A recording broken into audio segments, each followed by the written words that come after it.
What's going on, beautiful people? We are so excited for you to be a part of this journey because little did you know, you're a part of something that you didn't know you needed. Welcome to the Mental Max Out podcast, where we like to bring our living room conversations to your living room, or your drive, or your gym workout, wherever you might be tuning in from. We thank you so much for being here. And it's probably going to be a baby running around, but deal with it. That's life.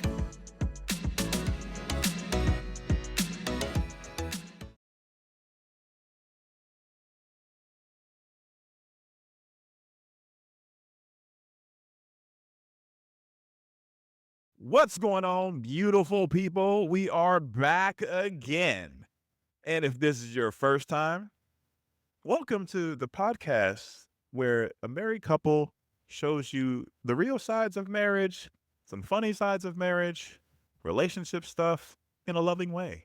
From the living room with our 1.5-year-old daughter running around in her pajamas, we are happy to be here today. Let me tell you what, it's Sunday. For those of you listening at home on a Tuesday, when we're recording this, it's Sunday. And I love Sundays because Akeem and Serena both simultaneously take naps on Sundays. I just get to have a little bit of me time at home. And for those of you listening who have spouses and children and are so blessed and so thankful to have them, you also know what an absolute joy it is to have alone time inside the house. I swear, we're both like bats. We are so in sync that Serena and I kind of give each other the eye contact look at church. And we're both like, we're about to take a nap and it's about to go so hard. So yeah, it's great for us. We love taking the naps. You allow us to take the naps and everybody's in their own happy little space. Because here's what I used to do. When you guys would take naps, what I used to do is use that as my out of the house time, where I would go to Home Goods or, do my little errands, Target, whatever. And what I learned quickly was not to use your nap time. I should be using y'all's awake time for my out of the house time, not wasting prime couch real estate on you napping. So today, you guys both went down for a nap. I watched One Tree Hill reruns for an hour and a half, and it was awesome. It was so awesome. And I was really thinking about this because I was like, okay, there are certain things that you just can't do with your partner. Not because they're not, interested. They're just things that are totally PG, nothing crazy that you just don't want to do with your partner. And for me, that's watching my teen drama romance shows. You don't want to spend every waking moment, minute, hour with me? I do. However, that's a relief. I don't know. There's just something about, there's something about watching TV by yourself that just makes me so happy. I 100% get it. And that's the cool thing about what we're talking about today, because I think that gets lost in relationships. That when you're in a relationship, you then start to say, what do? We like to do things together. We spend quality time together. And in doing that, you almost lose a bit of your identity of like what you like to do. Like, how do you channel your independence in a relationship? Yeah, because there's this, let's say, thing that goes around with couples where if we're not doing something together, then I guess the only thing that I can do is either spend money or I have to go somewhere and have to try to buy something. I remember when Serena was younger and she would go down for a nap and I would go out to Home Goods and you would be also going to sleep when I was leaving. I'd come home and I'd say, hey, did you take a good nap? And you'd say, absolutely not. Because when Serena is asleep and you have a new baby, you're not taking peaceful rest because you're still listening, right? Your subconscious is still listening for her to wake up. So you wouldn't actually get the REM sleep that you were hoping for in your nap versus now when somebody else is in the house and has the monitor, you're conked out. And so Ouch. you can really enjoy that. Or you would tell me, I get the best sleep when you and Serena are both out of the house. Get out of So the if house. I take Serena out of the house, you're able to really get that nap. Not saying you can't indulge in a nap when we're home, but it's just different, dude, when your partner's not around. And I think that it's important because in a relationship, you can become codependent without realizing it. And you can very quickly fall in love with doing life with your partner, which is really great and really important. However, maintaining that independence is also healthy. I love what you just said. Maintaining that independence is really healthy. When I look at relationships, it really gets lost that you get to find your person fills voids in your life that you may have been missing. And now that you're with that person, there's this story that says, I have to do all these things together, but that's not true. Literally, one of the coolest things that Allison does for me is she allows me to say, hey, I know you've been up for a while. I know you've been doing an amazing job watching over this family and stuff like that. I'm going to go to bed early because I know you got some movies. I know you got some animes to watch. And I'm like, thank you. And I have no interest in watching what he watches. Just like he has no interest in watching One Tree Hill. At all. And that's okay. Don't get me wrong, we have our shows that we like to watch together, but man, just that time by yourself. But even in that statement shows you like to watch together, because in most relationships, I can promise you that both of you didn't really have an interest in that show. One of you had an interest in that show, but because you're in a relationship, you both have now made it your show. Are you trying to say that you don't like the shows that we watch together? Are you coming clean right now that maybe some of the things that I thought we loved watching together you actually did not like? Now, my love, don't get me wrong. There's nothing better than watching 20-something women fight for the love of a bachelor to get a rose and people walk off stage crying is nothing better than You that. don't like The Bachelor? I didn't say I didn't like The Bachelor. Those words didn't exactly come out of my mouth. But if it was my number one choice, I'm not sure if I would do that. Right now, I'm getting hit in the legs by Serena as we speak with her Target shopping cart because she is on a shopping spree and bashing me in my legs with this shopping cart. I'm talking about Sunday driving at its finest. But anyways, there's just things that you have to do as a couple, yes. But there's some things that you don't have to lose your identity over. But here's the thing, we lose our identity over those things because we fail in talking about those things. We forget that conversation should continue to happen to say, hey, can you mind giving me an afternoon, or I just need 20 minutes here to get my thoughts back together? Because those conversations feel uncomfortable. They almost come off as something's wrong. But no, it's just, I need a reset. I think that's so healthy. I'm going to ask you and everybody listening, what do you indulge in when your partner's not around? For me, when you take Serena, the fact that I don't have to watch a monitor, I don't have to be a husband, and I'm not on is so relaxing to me that guess what? The TV goes up a couple more notches. I watch a cartoon a little bit louder. I'm laughing a little bit more. And I'm not saying you're not cool with that or we can't do that when you're here, but it's just something about when you take that bullet and say, hey, I'm going to take Serena and we're just going to leave for a little bit. I love that because now I can just kick back and just kind of just slouch a little bit more in the chair and have a little bit more of a comfy position, if you will. You said, I don't have to be a dad and I don't have to be a husband in that moment because those are two different jobs that you are holding full time. That when you have a moment to just not do that and just be Akeem, that's freeing. It's like when I met you guys at the library the other day. Oh, woo, man, let me tell you something. Being a stay-at-home dad, yes, you've heard that. Be a stay-at-home dad working from home. To all those stay-at-home parents out there, mothers, it is no joke. Especially when your little one is in the middle of Inside Out discovering new emotions. And so Serena's has been discovering new emotions, and this particular day, she was rolling on the floor and screaming. Nothing that I did, nothing that she did. Toys just weren't playing the way she wanted them to. And I said to myself, you know what I'm going to do? We're going to the library. Because when we go to the library, she loves books. And when we're in the library, she loves taking all the books off the shelf and putting them on the floor. And it becomes, Dad, pick these books up. And I don't mind playing that game because guess what? She's not screaming.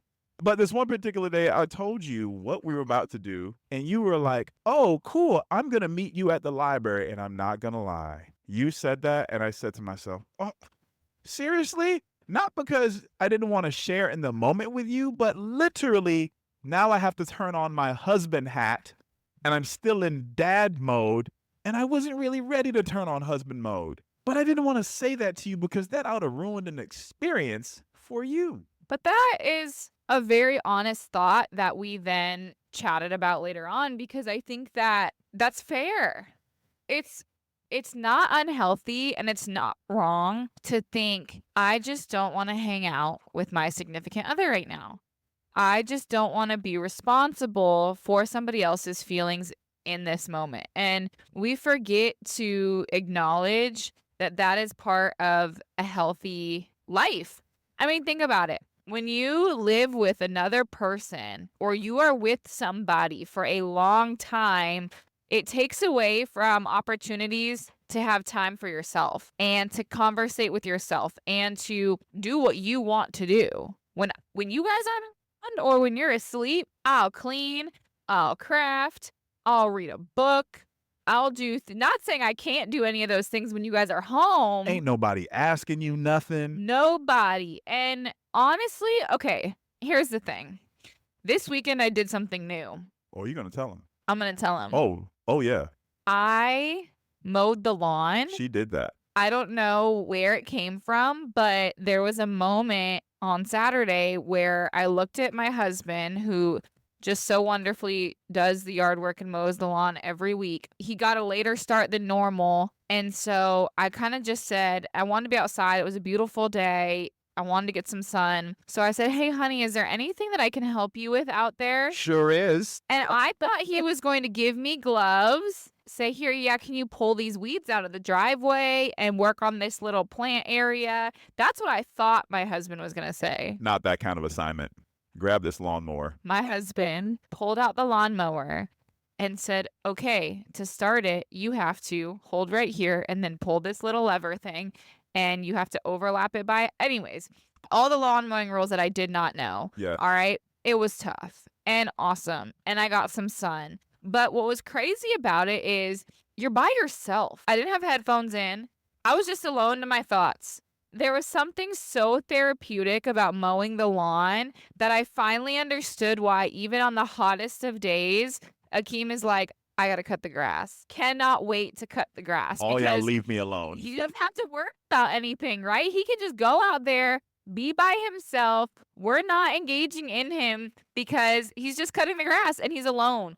And it was such a wild experience for me. That's so funny you say that, because when you asked at the time, even the people in my head were like, why is she asking me this? Is this a setup? And I was like, shoot your shot. And I said, well, the grass can be helped. And we kind of looked at each other like, oh. And she did it. Now, I will say she tell him. She didn't throw me under the Tell bus, him. so I'm going to do it. Tell him. I forgot to tell her about the self-propelling lawnmower. So she pushed it all manually. There was no self-propelling. I did not tell her about the lever. Now, by my defense, no excuse. I still get it. I forgot. I literally forgot For the all lever.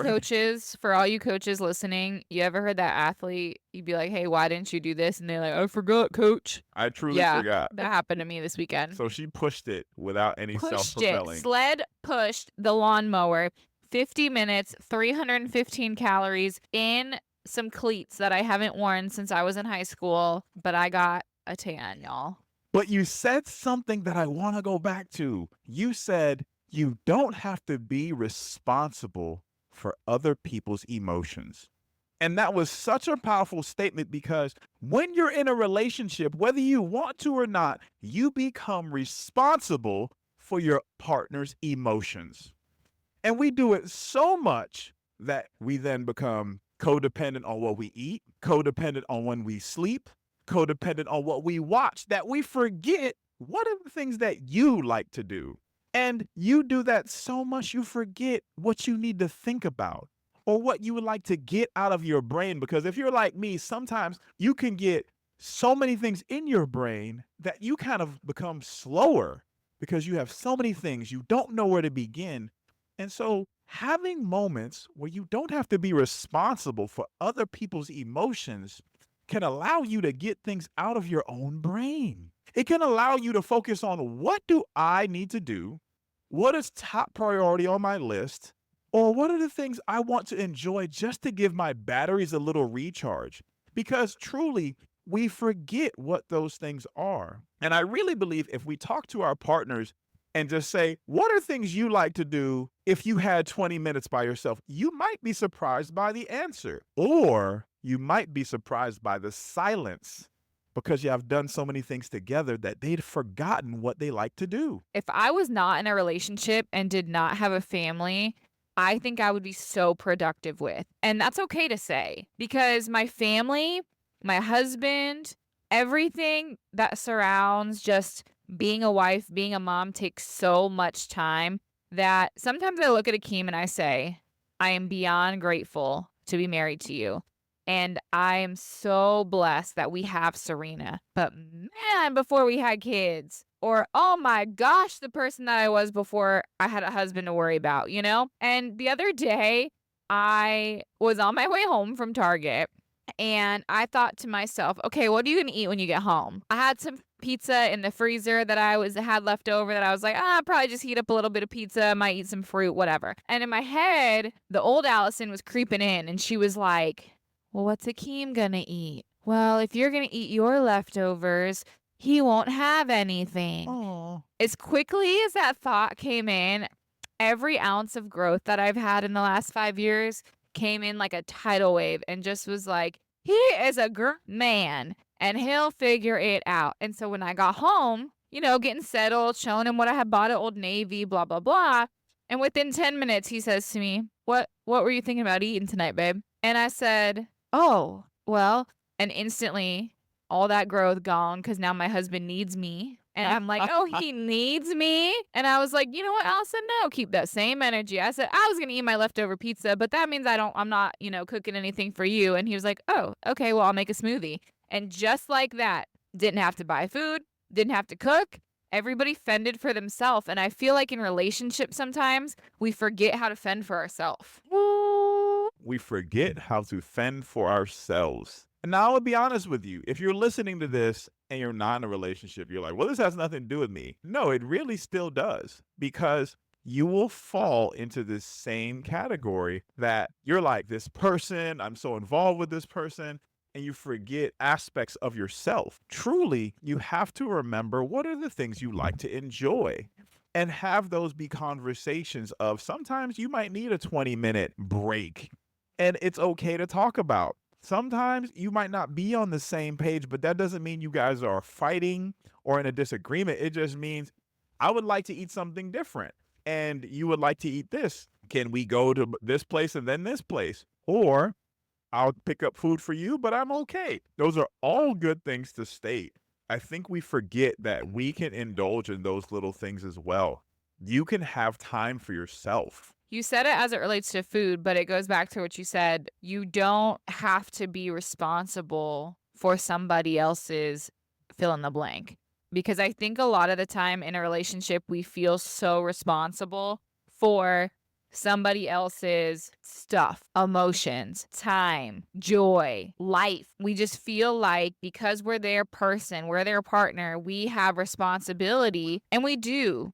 We do have a responsibility to be a partner, to contribute to their well-being, and to be somebody of support and encouragement and accountability in their life.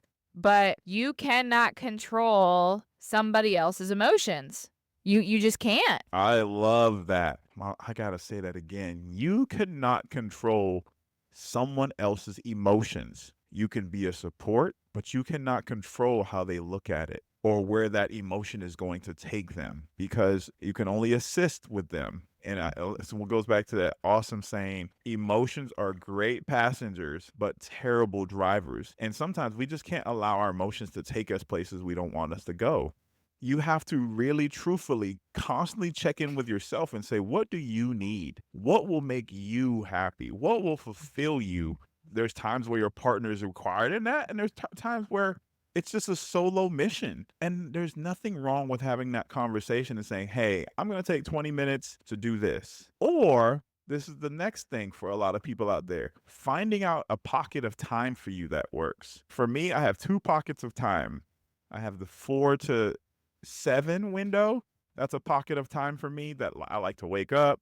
I like to read. I like to work out. And I have my 8:30 p.m. to 12 a.m. window when I can literally do what I need to do, read some more, and just process things because everybody's asleep. You have a pocket of time as well for yourself where you can figure out where you can have that moment to pour back into yourself.